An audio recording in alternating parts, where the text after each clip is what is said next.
नमस्कार. भगवंत अर्जुनाला अत्यंत गुह्य ज्ञान सांगतोय ते आपण 9व्या अध्यायाच्या निमित्तानं पाहतोय. नावच मुळीराज विद्या राजगुह्य योग आहे. गेल्या वेळेला आपण असं पाहत होतो की जो तुमच्या आमच्यासारखा संसारामधली प्रापंचिकाची जी कामं असतात ती सगळं करत करत जो भगवंताशी अनुसंधान ठेवतो, अखंड अनुसंधान ठेवतो, म्हणजे ज्याला शब्द वापरलाय भगवंतानी नित्ययुक्त, नित्य जोडलेला असतो, अशाची उपासना कशी असते ही भगवंतानी आपल्याला सांगितलं. आज आणखीन एक प्रकार उपासना करण्याचा भगवंत आपल्याला सांगणार आहे. विविध प्रकारची भक्त मंडळी भगवंताची उपासना करत असतात आणि खरं तर आपण सगळेजण कसे कसे आहोत, आपले प्रकार काय काय आहेत भगवंताची भक्ती करण्याचे, तेच या निमित्तानं भगवंत आपल्या पुढे मांडतोय. कारण व्यक्ती तितक्या प्रकृती असं असतं, त्यामुळे आपण सगळेजण वेगवेगळ्या पद्धतीनं भगवंताची उपासना करत असतो. आत्ताच 10 मिनिटापूर्वी माझी एका मैत्रीचं बोलणं चाललं होतं. ती मला म्हणाली, हे वाढलंय नाही आता, किती किती प्रकारांनी लोक अशा प्रकारच्या उपासना करताना आपल्याला दिसतात. मेडिटेशन हा तर प्रकार खूपच वाढला म्हणाली. आणि मी विचार करत होते की खरंच आहे की तोच विषय नेमका भगवंत आपल्याला या निमित्तानं, राजगुह्य ज्ञानाच्या निमित्तानं सांगतो आहे की जे काही नाम घेत असतील, नामसंकीर्तन करत असतील, ग्रंथ वाचत असतील, प्रवचन कीर्तन करत असतील, ऐकत असतील, वंदन करत असतील, खूप अशी त्या उपासनेमुळे जी काही नम्रता त्यांना येत असेल, अनन्य भाव भगवंताच्या बद्दल बनात असेल, प्रेम असेल, विविध प्रकार आपण असे पाहतो, अशी उपासना करतात. भगवंत आपल्याला सांगतोय की म्हणजे हो, माझी उपासना अशा निरनिराळ्या प्रकाराने लोक करतात. आता सगळे कसं कसं करतील किंवा असंच करावं असं भगवंत सांगणार नाही आहे की ह्याच प्रकारची उपासना करावी. अनेक जण अनेक पद्धतीची उपासना करतील, पण प्रत्येकामध्ये त्याची त्याची चित्तवृत्ती, त्याची त्याची आवड, त्याच्या बुद्धीची सूक्ष्मता, कपॅसिटी किंवा वैराग्य, या अनंत गोष्टी कोणत्या प्रकारची उपासना त्याला करावीशी वाटेल याला आपण विचारात घ्यायला हव्यात. या सगळ्यावर ते ठरतं. आणि हे सगळं जसं प्रमाण कमी जास्त असेल, जसं आपण नवविधा भक्तीचा विचार करताना पाहत होतो की जो स्वतःला असं एकट्यालाच राहायला आवडतो तो स्वाभाविकच ज्ञानमार्गाने जातो, पण ज्याला समाजामध्ये राहायला आवडतो तो कर्ममार्गाने जातो.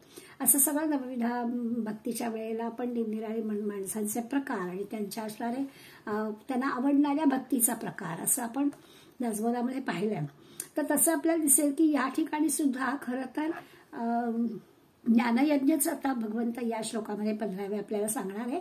पण तत्पूर्वी आपल्याला असं पण दिसेल की ही जी उपासना करणारी निरनिराळी प्रकारची साधक मंडळी आहेत, म्हणजे त्याच्यातही आपण सगळ्या प्रकारामध्ये उत्तम, मध्य आणि कनिष्ठ असं असतं ना, इथंही असं आहे की उत्तम उपासक कोणता, मध्यम कुठला, आणि मग अगदी मंद म्हणू ज्याला, अशा प्रकारचा उपासक कोणता, असे 3 स्तर याही ठिकाणी आपल्याला दिसतात. म्हणजे ज्याची ज्याची जशी कुवत असेल, ज्याची त्याची मनाची अवस्था जशी असेल, भगवंताच्या बद्दलची दृष्टी जशी जशी असेल तसं तसं ते उपासना करतात. पण सगळ्या साधकांच्या मनात भगवंताबद्दलची श्रद्धा असते, भक्तीनं, मनानं, प्रेमानं ती उपासना करतात. एक गोष्ट मात्र आहे की परमेश्वर एकच आहे आणि हे उपासनेचे प्रकार अनेक आहेत. तो एकटाच आहे. त्याच भगवंताची उपासना ही मंडळी वेगवेगळ्या प्रकाराने कशी करतात ते आपल्याला पाहायचं आहे. आज आपण 15व्या श्लोकाचा अभ्यास करणार आहोत. त्याच्यामध्ये त्यांनी ज्ञानयोगी भक्त, आता ज्ञानमार्गाने जाणारा असा पण त्याचा अर्थ आहे. तर या ज्ञानयोगाची भक्ती कशी असते किंवा ज्ञानयोगाच्या भक्तीला नेमकं काय म्हणायचं, ती भक्ती कशी आपल्याला प्राप्त करून घेता येते. आता ती सगळ्यात श्रेष्ठ आहे असं काही भगवंतानी म्हटलेलं नाही. तुम्ही कराल की भगवंत म्हणतो भक्ती श्रेष्ठच आहे, मला सगळे भक्त प्रियच आहेत. पण तरी देखील हा ज्ञानयोगाची भक्ती कशी आहे ते आपल्याला 15व्या श्लोकामध्ये सांगणार आहेत. एक नक्कीच आहे की हा ज्ञानयोगी आहे तर त्याचं अंतःकरण अगदी निर्मळ, अगदी शुद्ध आहे. तो या भक्तीच्या क्षेत्रात उत्तम अधिकारी आहे. म्हणजे आपण संतांच्या बाबतीत असं म्हणतो तसं म्हणता येईल की ज्ञानयोगी कोण, तर असं अंतःकरण निर्मळ असणारे, या क्षेत्रामध्ये काहीतरी अधिकार असणारे, ह्या ज्ञानयज्ञानं भगवंताची उपासना करणारे ज्ञानयोगी कसे असतात, त्याचा विचार आपण करणार. ज्ञान म्हणजे अर्थातच आत्मज्ञानाबद्दल चाललंय.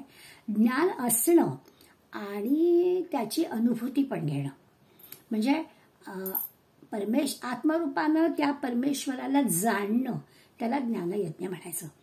माझ्यामध्ये पण असणारा तो परमेश्वर आहे, सर्वानुभूती परमेश्वर आहे, त्या परमेश्वराला जाणणं हे जे काही आहे त्याला ज्ञानयोगी म्हणायचं.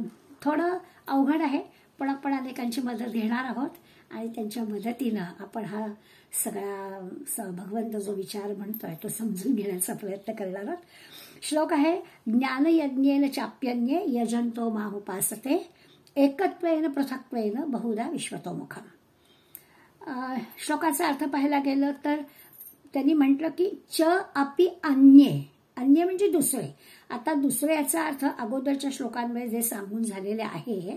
आता जसं मी सुरुवातीला म्हटलं की आपण आधी पाहिलं की जे अनुसंधान सतत भगवंताशी ठेवतात त्याबद्दलचं वर्णन मागच्या श्लोकात करून झालेलं आहे. निरनिराळ्या प्रकारचे भक्त कसे असतात ते सगळे आधीच्या श्लोकात जे वर्णन केले त्याच्याशिवाय म्हणजे ते सोडून अन्य म्हणजे या श्लोकात ज्याचं मी माहिती सांगणार आहे, ज्याचं वर्णन करणार आहे ते ज्ञानयोगी माझी म्हणजे भगवंत सांगतोय ना, म्हणजे भगवंताची ज्ञानयज्ञाच्या द्वारे उपासना करतात. त्याला म्हणूनच आपण ज्ञानयोगी म्हटलं हे तर आहेच. ज्ञानयोगाच्याच द्वारे उपासना करणारा तो ज्ञानयोगी, कर्माच्या मार्गाने उपासना करणारा तो कर्मयोगी. पण म्हणजे काय तर एकत्वेन पृथक्त्वेन, एकत्वेन याचा अर्थ एक भावाने म्हणजे अद्वैताने, की एकच एक भगवंत सगळीकडे भरलेला आहे. अगदी जराही भिन्नत्व वेगळे पण नाही, अभिन्नत्वाने अभेद भावाने एकच एक अशा परमेश्वराची, असं परमेश्वर समजून जे पूजा करतात उपासना करतात त्याला म्हणायचं ज्ञानयोगी. दुसरा त्याच ज्ञानयोगाचं विशेषण वापरलेलं आहे विश्वतोमुखम पृथक्त्वेन. विश्वतोमुखम म्हणजे हे सगळं जे विश्व दिसतंय विराट भव्य असं जे हा विश्वाचं स्वरूप आहे त्या विराट स्वरूप तोही परमात्माच आहे. हे जे सगळं विराट स्वरूप दिसतंय, दृश्य जग दिसतंय तो परमात्माच आहे. त्या परमात्म्याची नाना प्रकारे उपासना करतात. त्याला पृथक्त्वेन म्हटलं की अशा दोनही प्रकारांनी जो ज्ञानयज्ञाद्वारे पूजा करतो तो ज्ञानयोगी. आता हे एकत्वेन आणि पृथक्त्वेन काय आहे किंवा ज्ञानयोगाच्या द्वारा जो उपासना करतो तो ज्ञानयोगी, हा ज्ञानयोग म्हणजे काय आहे याचा आपण विचार करूया. आतापर्यंत आपण जसं जसं पाहिलं तसं उपनिषदांच्या भाषांचा विचार केला तर अहम ब्रह्मास्मी, मी ब्रह्म आहे अशी ज्याची वृत्ती असते किंवा अशा ज्याच्या वृत्ती जागृत जो करतो तो ज्ञानयोगी आहे की अहम ब्रह्मास्मी, मी ब्रह्म आहे. किंवा तत्त्वमसी ही उपनिषदाची भाषा झाली की ते मीच आहे. तत्त्वमसी की ते जे ब्रह्म आहे ते तूच आहेस, की तू मी एकच आहोत. अशा प्रकारच्या ज्या विधाची अनुभूती जे घेतात ते ज्ञानयोगी. किंवा आणखीन थोडं विचार करायचं, अगदी अध्ययनाच्या, वाचनाच्या, मननाच्या, अनेक ग्रंथांच्या, शास्त्रांच्या अभ्यासानं ज्यांनी सविकल्प समाधी, निर्विकल्प समाधी या सगळ्याचा अभ्यास केलेला आहे आणि स्वस्वरूप जाणलेलं आहे. भगवंताचं स्वस्वरूप जाणलेलं आहे. आपण कल्पना फक्त करू शकतो की इतक्या तरुण वयामधल्या ज्ञानेश्वर माऊली आपलं कार्य झालं आहे आणि जी काही समाधी घेतली तर त्या सगळ्याचा अभ्यास, ते सगळं जाणण्याचा जो काही प्रयत्न आहे त्याला ज्ञानयज्ञ म्हणायचं. प्रत्यक्ष करणाऱ्या ज्ञानेश्वर माऊलींचा तो ज्ञानयज्ञ होता. आपण जाणणंही आपल्याला अवघड आहे की हे करणं कसं शक्य झालं, एवढंच आश्चर्य आपण व्यक्त करू शकतो. पण ही जी सगळी ते स्वरूप जाणण्याचा, त्या भगवंताला जाणण्याचा आणि तसं अर्थातच प्रत्यक्ष कृती करण्याचा जो काही तो ज्ञानयज्ञ. आणखीन सोपं करायचं तर ज्ञानाच्या या अग्नीनं पूर्णपणानं अज्ञान जाळून टाकणं, अज्ञान दूर करणं, अज्ञानाचा नाश करणं त्याला ज्ञानयज्ञ म्हणायचं. आता हा जो काही ज्ञानयज्ञ आहे, यज्ञ शब्द आहे पण या म्हणजे यज्ञाला जशा निराळी सगळी साधन सामग्री लागते तसं या ज्ञानयज्ञाला कुठल्याही धार्मिक विधी नाही, या कुठल्याही प्रकारची साधनं लागणार नाही आहेत. ज्ञानयज्ञ आहे हा आपोआपच आपल्या बुद्धीच्या द्वारा आपल्याला तो जाणून घ्यायचा आहे. त्यामुळे आता आपण एकत्वेन आणि पृथक्त्वेनचा फक्त अर्थ बघू, बाकी आपल्याला बुद्धीच्या द्वारा जे जाणून घेणं त्याला ज्ञान म्हणायचं आहे. तर आता बुद्धीच्या द्वारे जाणून घ्यायचं, अध्ययनाच्या किंवा निधिध्यासानं सातत्यानं हा ज्ञानयज्ञ काय आहे हा समजून घ्यायचा. म्हणजे नेमकं काय तर एकत्वेनं म्हणजे एकच भगवंत सर्वांमध्ये आहे हे मानणं, नुसतं मानणं नाही जाणणं, याला म्हणायचं ज्ञानयज्ञ. आपण म्हणतो ना अनेकता में एकता हिंद की विशेषता, एकच आमचा हिंदुस्थान, पण एवढी राज्य, एवढे भाषा, एवढे त्यांच्या पद्धती, अशा सगळ्या ज्या काही गोष्टी वेगळ्या वेगळ्या आहेत, पण हे सगळं जरी कितीही वेगवेगळं असलं तरी एकच आमचा हिंदुस्थान, असं जे काही म्हणतो तसं इथे आहे की एकच एक भगवंत आणि तो सर्वांमध्ये एकच आहे. बाकी कितीही वेगळेपणा दिसेल पण तो एकच आहे हे जाणणं, त्याला ज्ञानयज्ञ म्हणायचं. सगळ्या द्वैतांमधून ह्या परमात्म्याला जाणणं. आता द्वैतांमधून परमात्म्याला जाणणं म्हणजे की प्रत्येक गोष्टीत आहेच ना, दोन दोन गोष्टी सगळीकडे आहेत, तर त्यातलं योग्य काय आहे किंवा सगळ्यांमध्ये एकच एक ठासून भरलेलं काय आहे, त्या परमेश्वराचं दर्शन होणं द्वैतामधून. अशा प्रकारच्या परमात्म्याला जाणणं म्हणजे एकत्वेनं. आता तोच परमात्मा अनेक रूपांनी जाणणं म्हणजे पृथक्वेनं.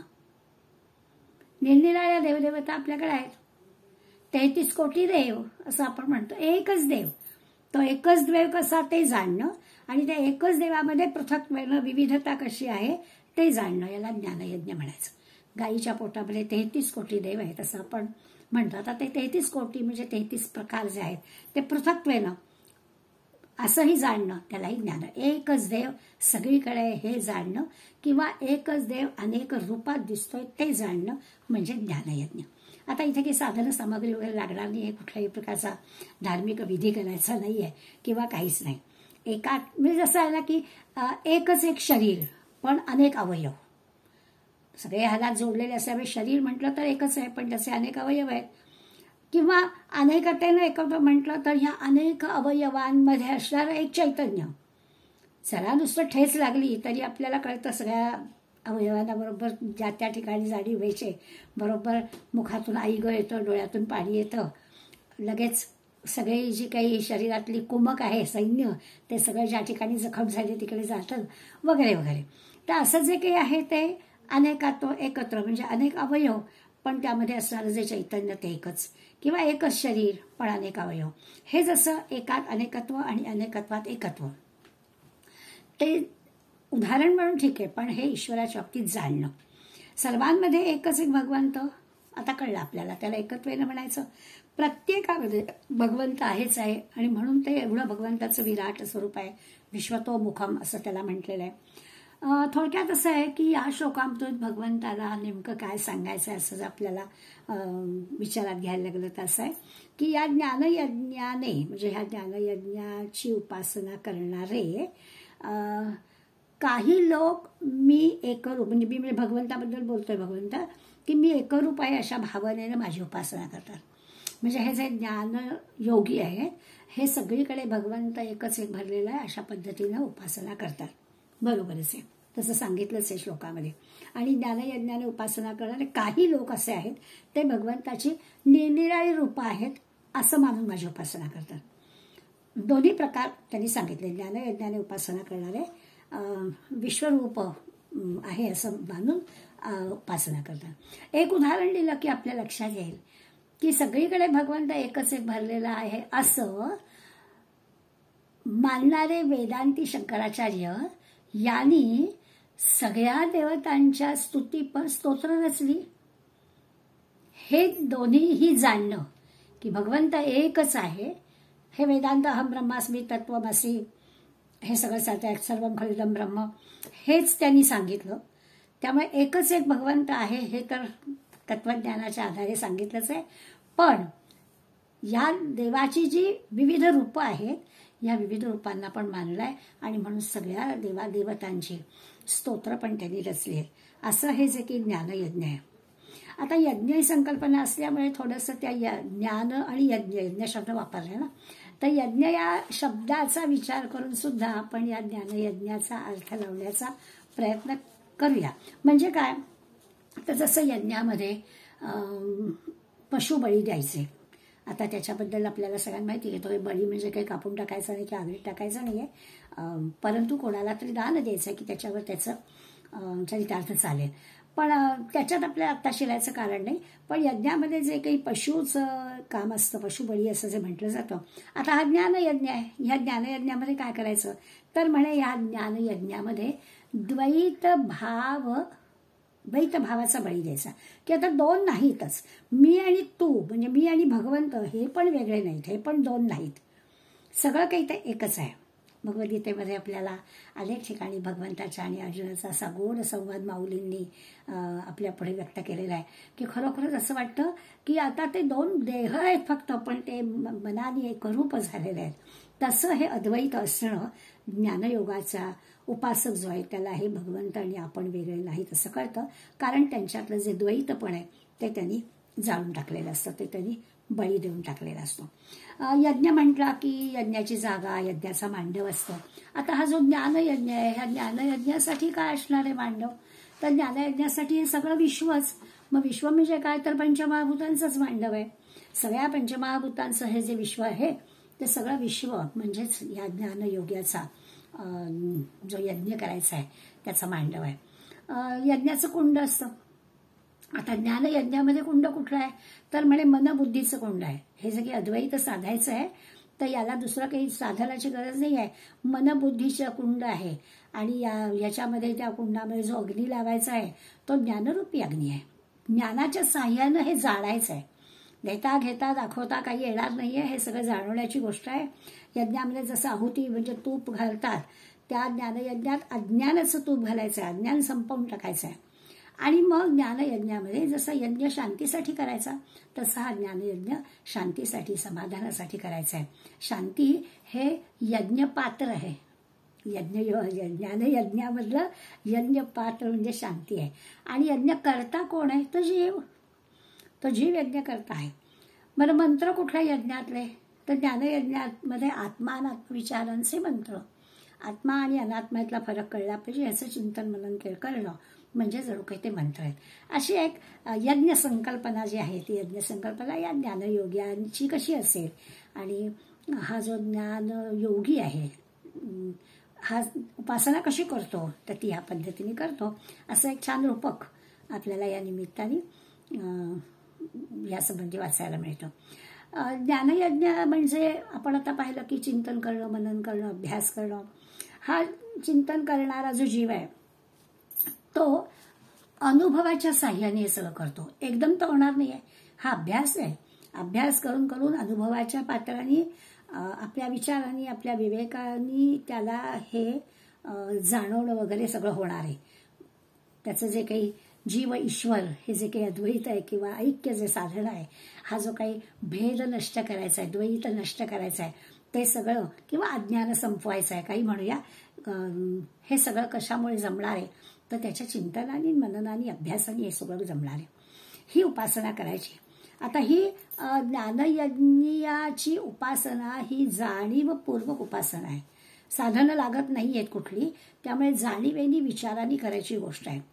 जसं असं ना एकत्वेनं किंवा पृथक्वेनं संबंध विश्वामध्ये बघा, नाही तर सगळीकडे एकच एक आहे असं म्हणा, शब्द काही वापरा अर्थ तोच आहे. तर प्रत्येक पदार्थामध्ये जसं आपण विज्ञानाच्या साह्यानं म्हणू शकतो की अगदी बारीकसा वाळूचा कण किंवा धुळीचा कण दिसला की त्याच्यात सुद्धा न्यूट्रॉन, प्रोटॉन, इलेक्ट्रॉन असतात असं म्हणतो, त्याप्रमाणे प्रत्येक पदार्थात भगवंत असतोच. असे विचार करायची सुरुवाती सगळीकडे भगवंत आहे. अगदी त्या किरणामध्ये भगवंत आहे, धुलीकणामध्ये भगवंत आहे, आपल्या पेशीमध्ये सगळीकडे भगवंत आहे, असं सगळीकडे भगवंत भरलेला आहे.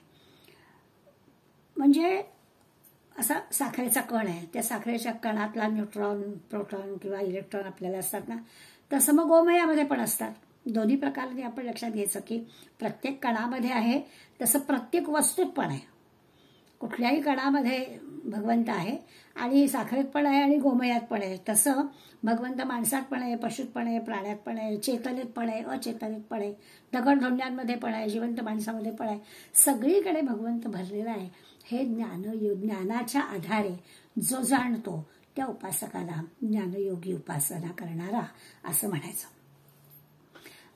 अजून हे थोडंसं ना चिंतन करण्याची गोष्ट आहे. पुस्तकं वाचून आणि असं आता मला कळलं असं तेवढ्यापुरतं आपल्याला कळत आहे. पण त्याचा जर आपण विचार करत राहिलो की एकच देव वेगवेगळ्या देवतांमध्ये असतो, त्याला आपण एकत्वेनं म्हटलं. एकच देव आहे, पण आपण नवरात्रात देवीची स्थापना करतो, गणपतीची स्थापना करतो, सत्यनारायण पूजा असेल तर सत्यनारायणची स्थापना करतो. त्यामुळे वेगळ्या वेगळ्या देवतांमध्ये तो एकच देव आहे हे आपण म्हणतो आणि तेच ज्ञानयोगी जाणतो की देव एकच आहे. आणि म्हणून आत्ता शंकराचार्यांचं मी आपल्याला थोड्याच उदाहरण की ते वेदांती आहेत, एकच देव जाणणारे आहेत, पण तरी देखील त्यांनी सगळ्या देवतांची स्तुतीपर स्तोत्र रचली. याचं कारण तेच आहे, त्यांनी हे सगळं विविधत्व जाणलं आणि त्या विविधत्वाचं जे प्रतीक आहे म्हणजे एकच एक देव आहे, विश्वाला व्यापून तो उरलेला आहे. या दोन्ही गोष्टी लक्षात घेऊन दोन्ही गोष्टी बरोबरच आहे. म्हणजे वेगळं वेगळं पाहणं हे काही चूक नाही आहे, तेही बरोबर आहे, पण देव एकच आहे हेही बरोबर आहे. अशी दृष्टी असणारा जो आहे त्याला ज्ञानयोगी म्हटलं. आता ह्या ज्ञानयोग्याचं प्रत्येकच कर्म जे आहे ना, ते प्रत्येक कर्म त्यांनी ईश्वराला अर्पण केलेलं असतं. ईश्वरासाठीचं कर्म, ईश्वराने सांगितलेलं कर्म, प्रत्येक कर्म त्याचं. म्हणजे एका अर्थाने ह्याला अर्पण योगच म्हणायचं. भगवंताला अर्पण केलेली गोष्ट, प्रत्येक कर्म त्याला अर्पण, असा हाच याला अर्पण योगच आहे. तो ज्ञानयोग्याने केलेलं कर्म म्हणजे जणू काही अर्पण योग आहे. मराठी काकाने याच्यासाठी एक चांगलं उदाहरण दिलं आपल्याला.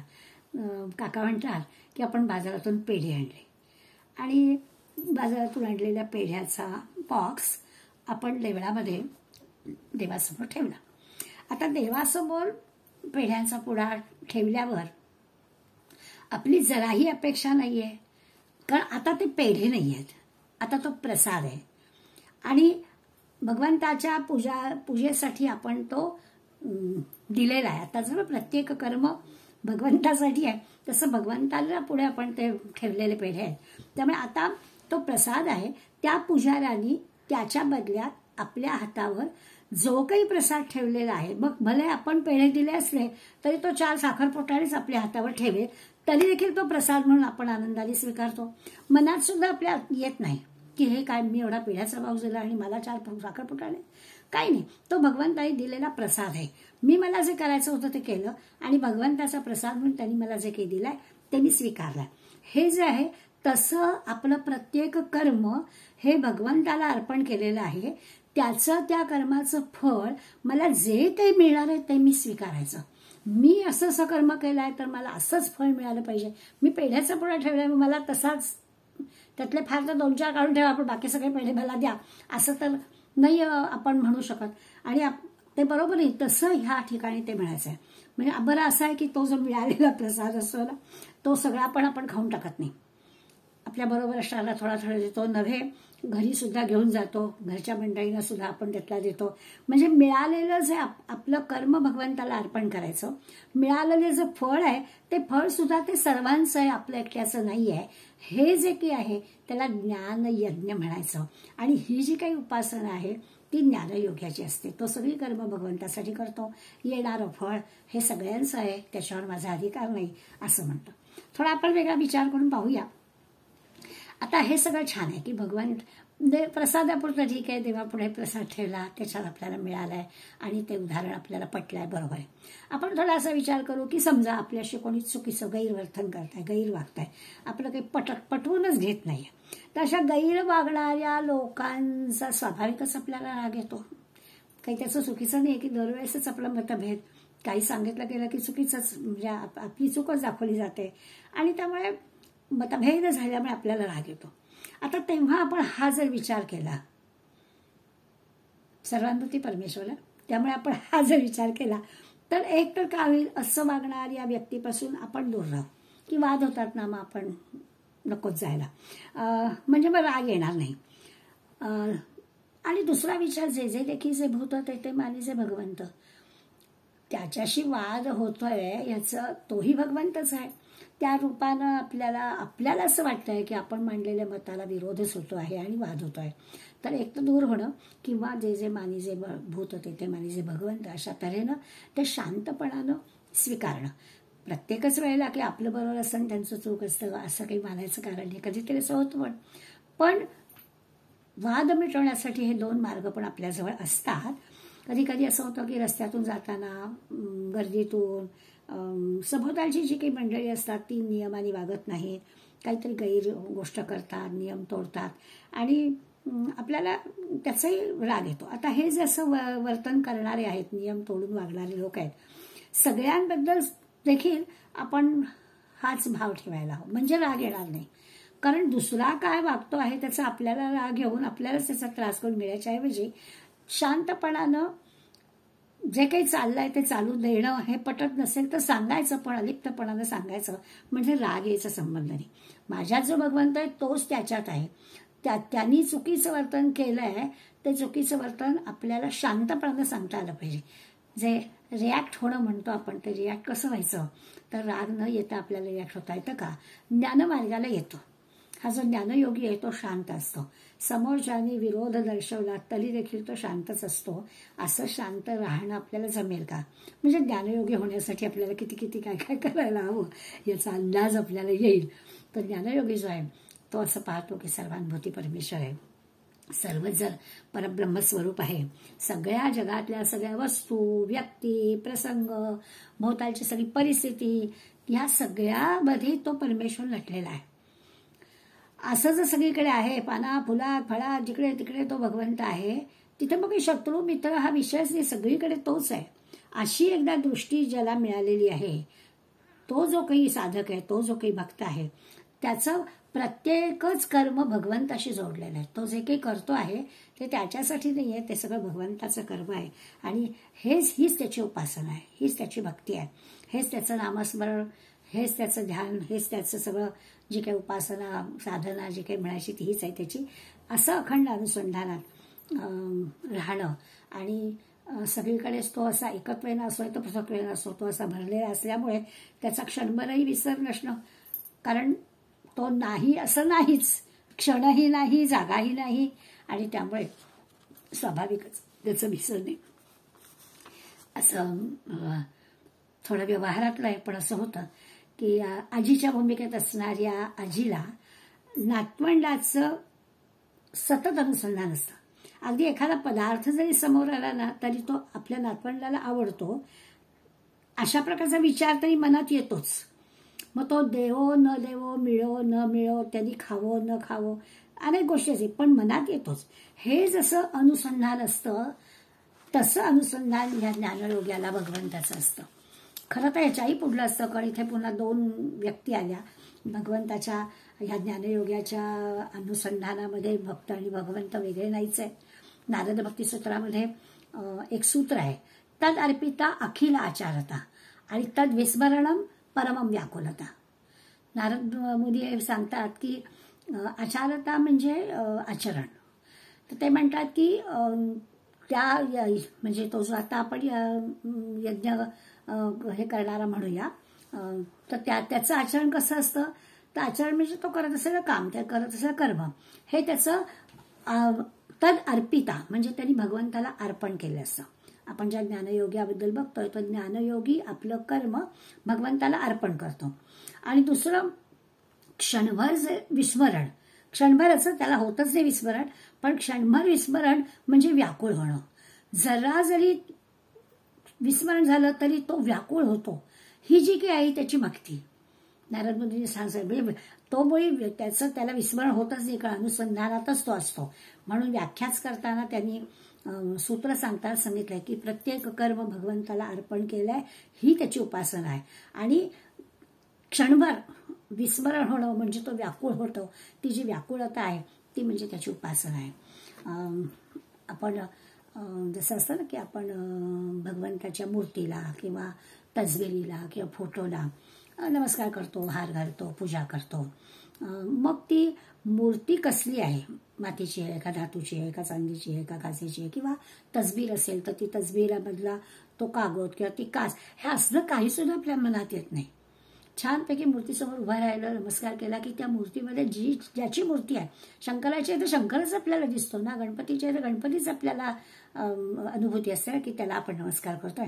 हे बाकी सगळं काही येत नाही. अंतःकरणामध्ये त्या भगवंताचं जे काही आदरयुक्त प्रेम आपल्या असेल मनामध्ये, तेच त्या फोटोकडे किंवा त्या तस्बिरीकडे पाहिलं की आपल्या हृदयाचं माऊलींचा नुसता अगदी पुस्तकावरचा फोटो अगदी नुसता पडला तरी सुद्धा नमितो योगी थोर विरागी तत्वज्ञानी संत तो सत्कवी वरपरात्पर गुरु ज्ञानदेव भगवंत, अशीच माऊलींची आठवण आपल्याला होते. तर असं खरं म्हणजे आहे. तसा आदरयुक्त भाव सर्वांशी ठेवायचा, सर्वांशी तसा व्यवहार केला तर मग भगवंत सर्वांच्यात पाहिला असं होईल. आता ज्ञानयोगी प्रयत्नच करायचा आहे. व्यवहारामधल्या तुमच्या माझ्यासारख्या प्रापंचिक असणाऱ्या मंडळीला हे सगळं जमणं खूप अवघड आहे. पण निदान यशस्वी प्रयत्न करण्यासाठी तो आहे तरी कसा ज्ञानयज्ञ करणारा ज्ञानयोगी हे कळावं एवढ्यासाठी विचार करायला हरकत नाही. आता थोडं असं भगवंत त्या ज्ञानयोग्याचं एवढं वर्णन करत आहे तर त्याचा जो प्रभाव आपल्या अंतःकरणावर तो तर झाला पाहिजे, ते कळलं तर आपल्याला पाहिजे. जसं आपण विचार करूया की आपल्या घरामध्ये गणपती जेव्हा असतात तेव्हा आपण गणपती बसवण्यापूर्वी मूर्ती ठरवण्यासाठी दुकानात जातो. आपलं दुकान ठरलेलं असतं, कुठे दुकान कसं घ्यायचं, आपल्या मूर्तीचा आकार ठरलेला असतो, रंगरंगोटी ठरलेली असते. तरीही आपण जाण्यापूर्वी तो बुक करण्यासाठी दुकानात जातो आणि तो व्यवस्थित ती मूर्ती आपण तपासून घेतो, खरोखरच तपासून घेतो की कुठे डोळे नीट आहेत ना, कुठे काही बारीकशी सुद्धा रंग गेला नाही आहे ना. कारण कधी कधी असं होतं ते गेल्या वर्षीच्या मूर्ती त्या असं ते रंगरंगोटी करून छान करून ठेवता येत नाही, याच्यातला भाग नाही.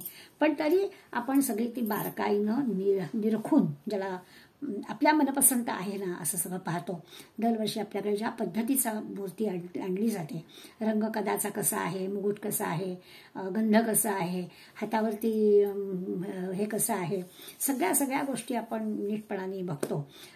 इतकं कशाला, थोडीशी अतिशयोक्ती वाटेल, परंतु आता ना सगळीच महागाई झाली, तशी मूर्तीची सुद्धा किंमत खूप वाढली आहे. त्यामुळे तेही आपण त्याच्या दुकानामध्ये बोलून दाखवतो की काय व्हायला. म्हणजे आता या गणेशाच्या मूर्तीबद्दल एवढं सगळं एक दुकानामध्ये एक वस्तू म्हणून आपण हा सगळा विचार करतो. ती वस्तू असेपर्यंतच हा सगळा विचार आहे. ती घरी आणतो, अगदी छानपैकी मखरामध्ये स्थानापन्न करतो, प्राणप्रतिष्ठा केली जाते आणि मग अत्यंत आदराने अत्यंत मनापासून पूजा करून तो भगवंत जणू की त्या मूर्तीमध्ये अवतीर्ण झालेला आहे असा अगदी मनाशी आपल्या तो भाव येतो आणि मग आपली दृष्टी बदलून जाते. मग ती वस्तू नाही राहत, मग ते आपलं उपास्य दैवत जे आहे, आपण जी भक्ती करतो तसं होतं. हा आपला दरवर्षीचा अनुभव आहे की तेव्हा मग आपण ती मूर्ती, ती माती, ते बाकी सगळं व्यावहारिक गोष्टी त्या सगळ्या दूर होतात. आता म्हणजे तो गणेशच, गणपतीच आपल्या घरामध्ये त्याच्यामध्ये प्राणप्रतिष्ठा केल्यानंतर जणू की प्रत्यक्ष तो तिथे अवतरला असं म्हणतो. आता हा विचार जो आहे तो माझ्यामधला भगवंत तो जाणायचा की तो तसाच आहे आणि तसाच तो सर्वांमध्ये पण आहे हे जाणलं की मग स्वाभाविकच आता त्या मूर्तीबद्दल पण आपल्या अंतःकरणात प्रेम निर्माण होतं. तर सगळ्यांमध्ये भगवंत आहे असं समजल्यावर सगळ्यांबद्दल प्रेम का निर्माण होऊ नये. त्यामुळे असा विचार केला तर सगळ्यांच्याबद्दल, इतरांबद्दल सुद्धा स्वाभाविक प्रेम निर्माण होईल. म्हणजे आपोआपच होईल, करावं लागणार नाही. त्या मूर्तीवरती आपलं प्रेम आपोआपच होतं, करावं नाही लागत. तसं सर्वांच्यामध्ये भगवंत आहे असा एकदा विचार केला की मग आपलं सगळ्यांवरती प्रेम बसेल. सगळे आपलेच आहेत, सगळे माझेच आहेत, कोणीच शत्रू नाही, कोणीच वाईट नाही, अशा प्रकारचा भाव मनात येईल. मग कुठल्याही गोष्टीचं ना आपल्याला म्हणजे इतरांची सेवा करणं हा सुद्धा सहज भाव मनामध्ये होईल. जर आपण भगवंताची पूजा करतो म्हणजे सेवा हेच आहे ना, तसं आपल्याला एकदम आपलं म्हटलं की त्याची जी काही करावं लागेल ते सगळं करण्याची आपली तयारी होते, कशाचं ओझं आपल्याला वाटत नाही. मग आपलं सगळं जग माझं आहे असा एक भाव निर्माण होतो. जे जे माझे तेथे आपले माझं म्हटलं की तिथे आपुलकी, प्रेम, माया, आदर, सेवा सगळ्या गोष्टी आपल्या आल्या. सर्वांच्यामध्ये माझं मानणं हे महत्वाचं आहे. हीच भक्ती, हीच उपासना. म्हणजे ज्ञानयोगी जो आहे तो हीच उपासना करतोय की सगळीकडे भगवंत आहे तर सगळे त्याचेच. सद्गुरू दासगणू महाराजांनी सांगितलं की जर का आपण मनावर नियंत्रण प्रस्थापित केलं, मन आपलं ताब्यात असेल तर मनुष्य परमार्थामध्ये पदवीधर होतो. नीट लक्षात घ्या. त्यांनी असं म्हटलं की आपलं मनावर नियंत्रण पाहिजे. या परमार्थातला पदवीधर व्हायचं असेल तर आपलं मन आपल्या ताब्यात पाहिजे.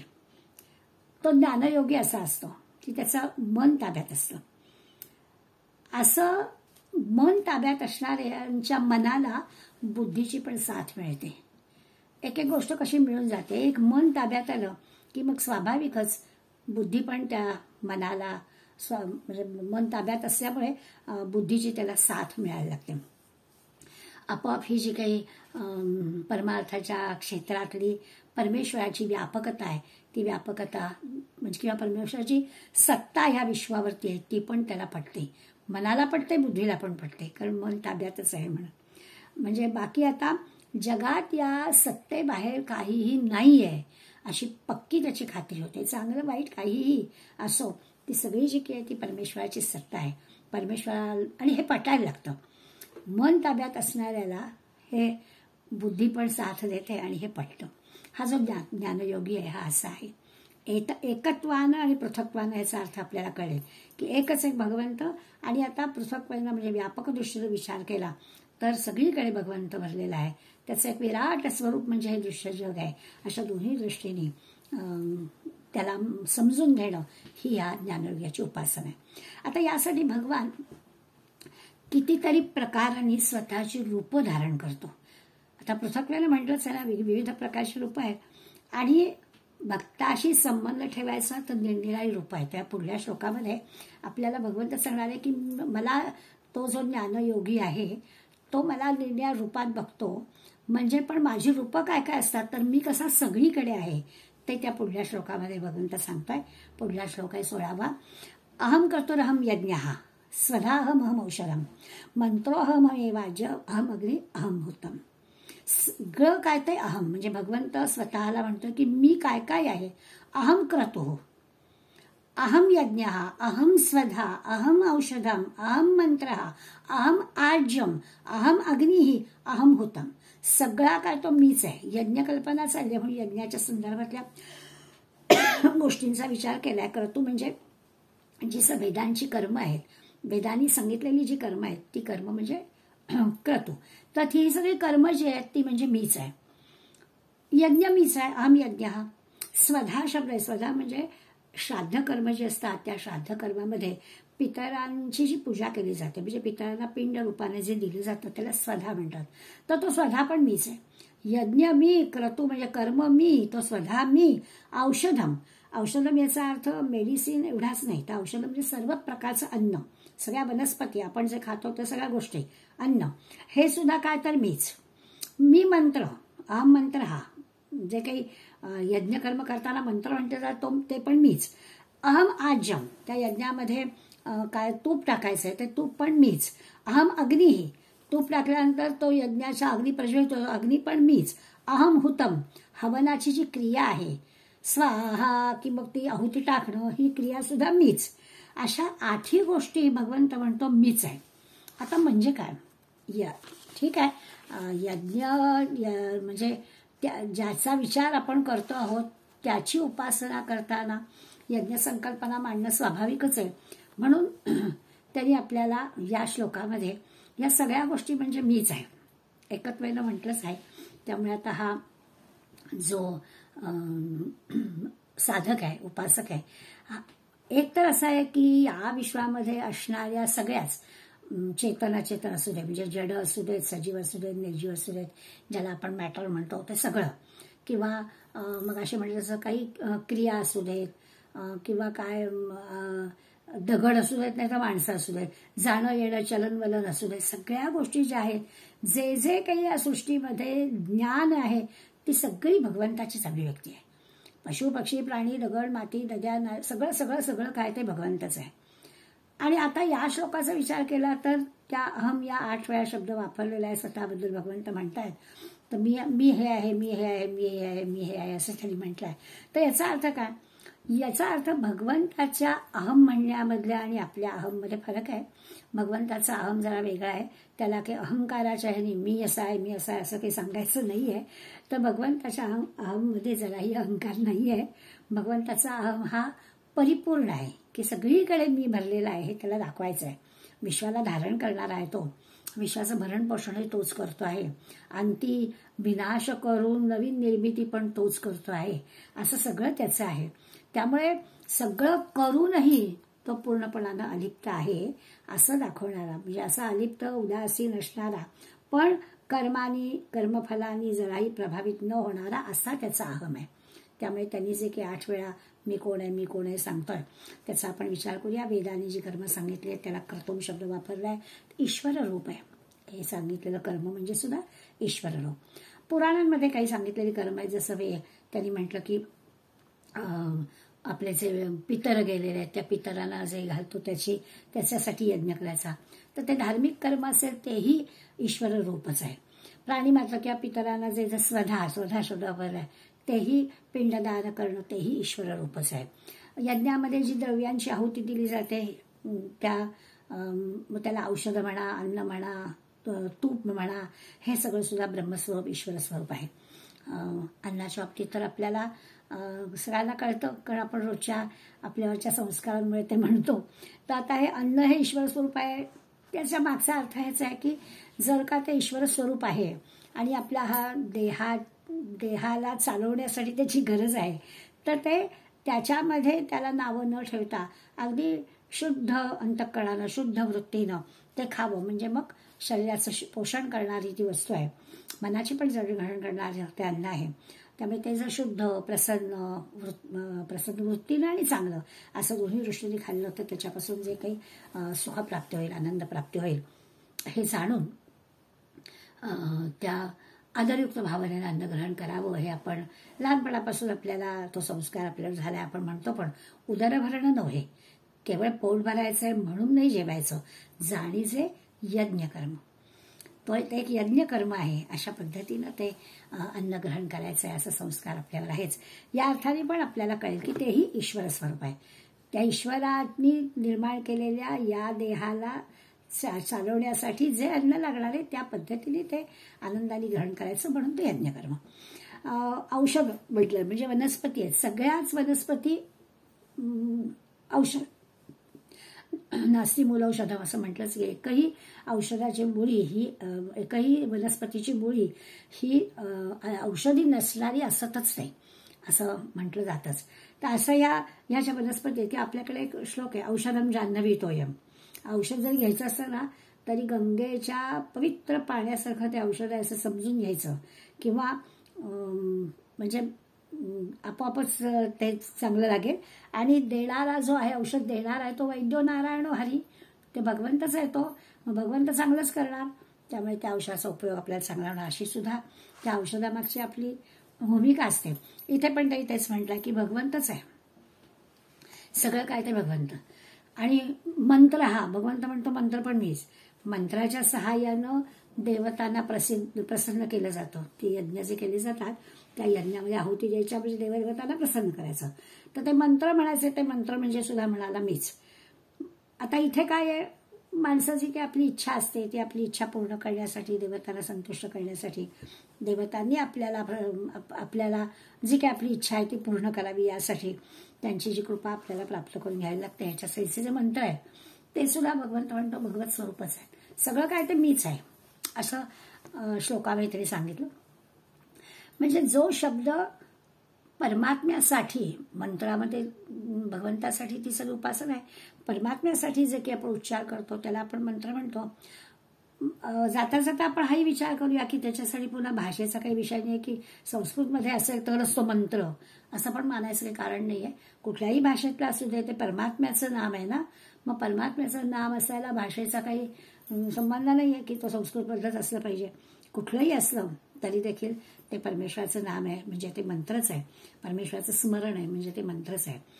एकनाथ महाराजांनी स्पष्टपणाने सांगितलं होतं, त्यांच्या मुलाला मान्य नव्हतं ना मराठीमध्ये हे करणं, पण तो मोठा पंडित होता, पण त्याला एकनाथ महाराज सांगितलं होतं की संस्कृत भाषा देवे केली, संस्कृती देववाणी आहे, मान्य आहे आम्हाला, मराठी काय चोरापासून झाली, त्यामुळे असं कशाला म्हणायचं, भाषा हे माध्यम आहे, भगवंताचं नाम घेण्यासाठी कुठल्याही भाषेचा वापर करावा.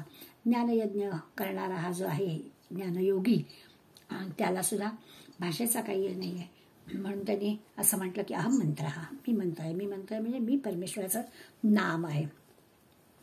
अग्नी पण भगवंताचं झोप, कारण अग्नीच्या माध्यमातून त्या देवदेवतांना जायचं आहे.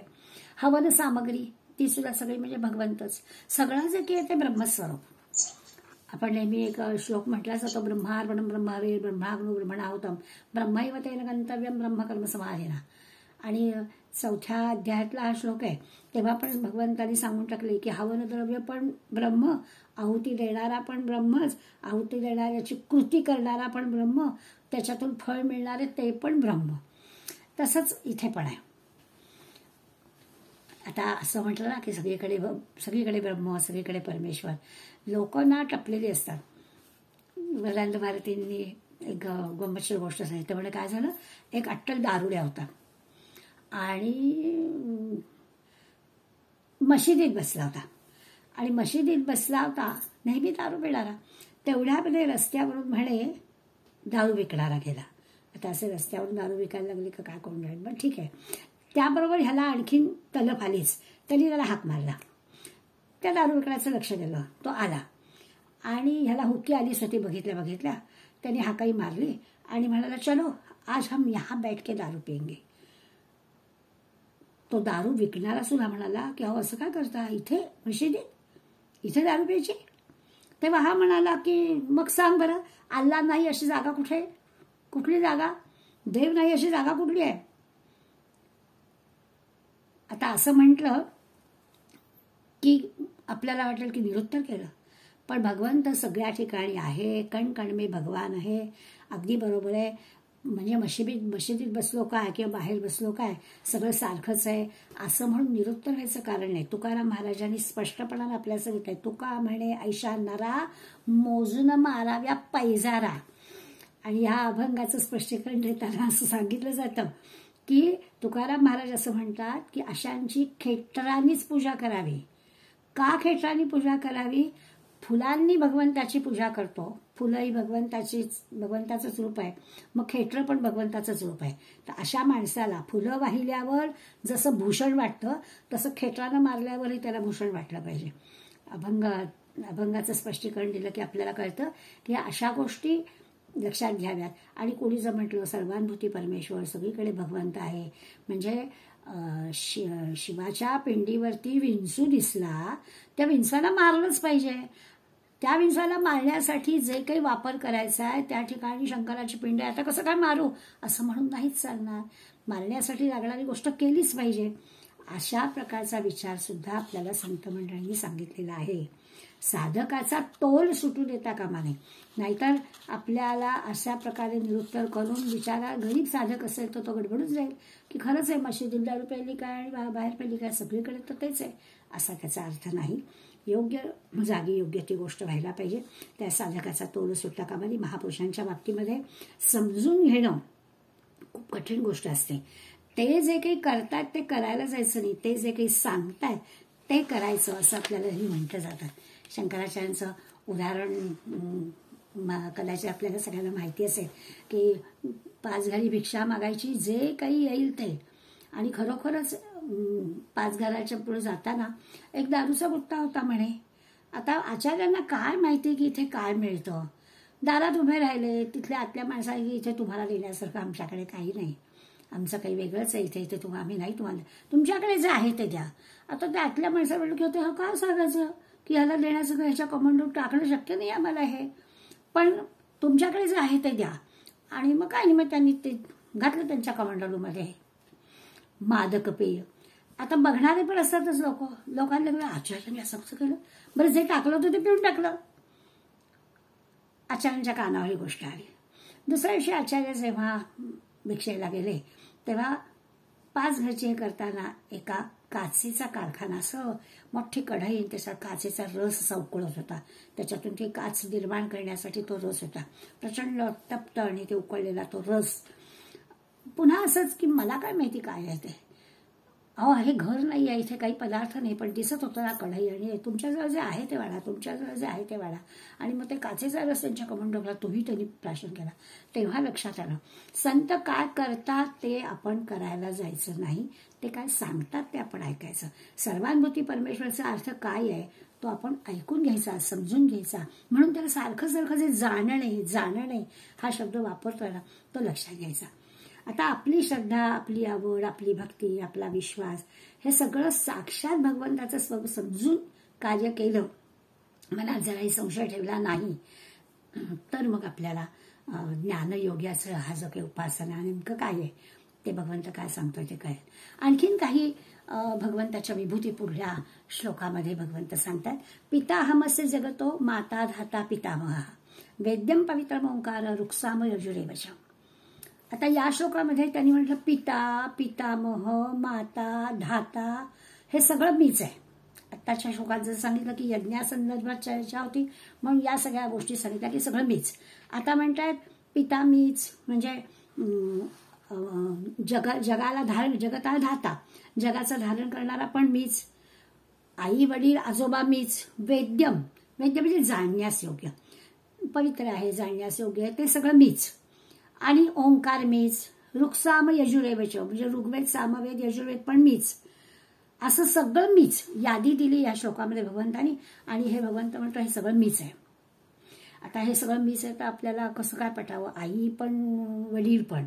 खरं तर या दोन अलग व्यक्ती आणि दोन्ही घटकांची निर्मितीसाठी गरज, पण माऊलींचं उदाहरण लक्षात घ्यायचं म्हणजे भगवंत काय म्हणतो आहे ते आपल्याला कळेल. माऊली वर्णन करतात की माती आणि कुंभार, माती हे द्रव्य आहे आणि हा कुंभार जो आहे तो निर्माता आहे. आता त्याला म्हणायचं उपादानकारक आणि निमित्त कारण, त्या शब्दांमध्ये नको घुसूया, आपल्याला हे चांगलं कळतं की हे द्रव्य आहे आणि हा निर्माता आहे, करणारा आहे. हा निर्माण करणारा कुंभार असला आणि माती नसली तर त्याला घट बनवता येणार नाही. माती आहे आणि कुंभार नाहीये तरी घट बनणार नाही. त्यामुळे निर्माता पण पाहिजे आणि द्रव्य पण पाहिजे. तसं आता याच्यात बोलायचं झालं तर उपादान कारण पण पाहिजे आणि निमित्त कारण पण पाहिजे. मग भगवंत असं म्हणतो की हे दोन्ही मीच आहे, द्रव्य पण मीच, निर्माता पण मीच. आता असं म्हटलं की आपल्याला कळलं की एकदाच आपण ठरवलं की भगवंताची सगळी जी की आहे ती अपरा म्हणजे दृश्य सगळं जग जे आहे ती सगळी प्रकृती जड जी आहे, चेतन अचेतन ह्या सगळ्या गोष्टी ज्या आहेत ते त्याच्याच आहेत असं म्हटलं म्हणजे भगवंताची ही सगळी अभिव्यक्ती आहे, भगवंतच सगळ्यामध्ये आहे. तर मग आपल्याला याचा अर्थ कळू शकेल माता पण तोच, पिता पण तोच, पितामह पण तोच हे आपल्याला कळेल. कारण उपादानकारक पण तोच आहे आणि निमित्त कारण पण तोच आहे हे आपल्याला कळेल. तोच निर्माता, तोच द्रव्य, तोच सगळं. भक्तिशास्त्रही आपल्याला असं सांगतं की भगवंत म्हणजे सगळीकडे जर ब्रह्म आहे, भगवंतानी ज्या विश्वाची रचना केलेली आहे तर सगळीकडे ब्रह्म भरलेलं आहे म्हणजे सगळीकडे परमेश्वरच भरलेला आहे. आणि म्हणून पिता माता बंधू तुझं विण नसे कोण सगळा तूच आहेस. अभंगात पण पिता माता बंधू तुझं विण नसे कोण मजला, मी सगळं काही तूच, माझी आई तूच, माझा वडील तूच, माझा भाऊ तूच असं भगवंताला आपण म्हणतो. तसं आहे सगळं जडही तोच आहे, चेतनही तोच आहे. इतकंच काय, आपण ज्या ज्या गोष्टीला स्पर्श करतो तो स्पर्श सुद्धा भगवंतालाच होतो. पांडुरंगाच्या पायावर आपण डोकं ठेवतो, अगदी रांग लावून लावून तासन तास बसून आपल्याला किती काही सेकंद सुद्धा मिळत नाही तो, पण त्या पांडुरंगाच्या पायावर डोकं ठेवतो. ती जडमूर्ती आहे, तसं म्हटलं तर ती जड आहे, पण तरीही त्या परमेश्वरापुढे असं नतमस्तक होणं, त्याच्यापुढे असं शरणागत होणं हे जे की आहे करतोच ना, आणि त्याच्यात अतिशय आपल्याला समाधान आनंद मिळतोच ना, त्याच्यासाठी आपण सगळे त्रास सहन करतो ना. तसं कुठलीही व्यक्ती कुठलीही मूर्ती हे भगवंताचंच रूप आहे असं पाहून कुणाचे तिरस्कार वाटले, सगळ्यांच्या पायावर डोकं ठेवायला जायचं आहे असं त्याचा अर्थ नाही, पण कुणाचा तिरस्कार वाटू नये एवढं तर आपल्याला काय करायला हरकत आहे, विचार करायला हरकत आहे की कुणाचे तिरस्कार आपल्याला वाटणार नाही. म्हणजे असा तिरस्कार वाटण्याचा खरं म्हणजे आपल्याला अधिकारच नाही. जर सगळीकडे ईश्वर भरलेला आहे तर आपल्याला कुणाचाच तिरस्कार वाटण्याचं खरं म्हणजे कारण नाही. भगवंत जगाचा निर्माता आहे. आता म्हटलं तसं त्याला अपरा प्रकृती म्हणतात. त्या सगळ्या अपरा प्रकृतीमध्ये असणाऱ्या सगळ्या गोष्टी भगवंताचीच अभिव्यक्ती आहे. त्यामुळे तो निर्माता, धारण करता सगळं सगळं तोच आहे. सांभाळतोय पण तोच, निर्माण पण तोच करतोय, काही काळ टिकवतोय, टिकतंय ही सगळी त्याचीच किमया आहे. आणि म्हणून त्याला आपण स्वाभाविकच अशा पद्धतीनं त्याला जाणणं हे आपलं काम आहे. आता आपल्यालाही आपल्या देहात भगवंत आहे म्हणजे आत्मरूपानं आपल्यामध्ये तो आहेच आहे, आपल्याला तो सांभाळतो आहे असं आपण म्हणूया. आपलं शरीर त्यांनी धरून ठेवलेलं आहे, धाता आहे ना, म्हणजे आपलं शरीर त्यांनी धरून ठेवलेलं आहे म्हणून जगताचा राहता म्हणजे आपल्या शरीराचा पण तो धाता आहे. या या जगाचा पितामह पण तो आहे. माता धाता हे तर झालंच, सगळीकडे तो भरलेला आहे, हे पण झालंच. आणखीन काय म्हटलं तर पितामह पण आहे. आता जर का विश्वाची माता म्हणजे प्रकृती आणि विश्वाचा पिता म्हणजे तो हिरण्यगर्भ म्हणजे ब्रह्मदेव असंच म्हणतोय. आता हे कुठून निर्माण झाले? परमात्म्यापासून. म्हणून मग तो परमात्मा हा ब्रह्माचा पिता म्हणजे स्वाभाविकच या विश्वाचा आजोबा. असं जर आपण नातं लावलं तर आपल्याला कळेल आणि मग म्हणायचं की हा बरोबर आहे, पिता माता पितामह धाता हा सगळा भगवंतच आहे. आणखीन काय तर वेद्यम म्हणजे जाणण्यास योग्य, हे सगळं जाणायचं आहे. आता जगात खरं तर जाणण्याजोगी एकच गोष्ट म्हणजे ती परमेश्वर, तो भगवंत. त्या भगवंताला जाणणं एवढीच गोष्ट एकमेव आहे.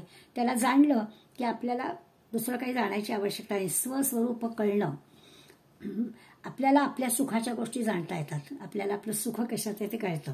आणि म्हणून खरं तर परमेश्वरापासून कळायला वेळ लागतोय.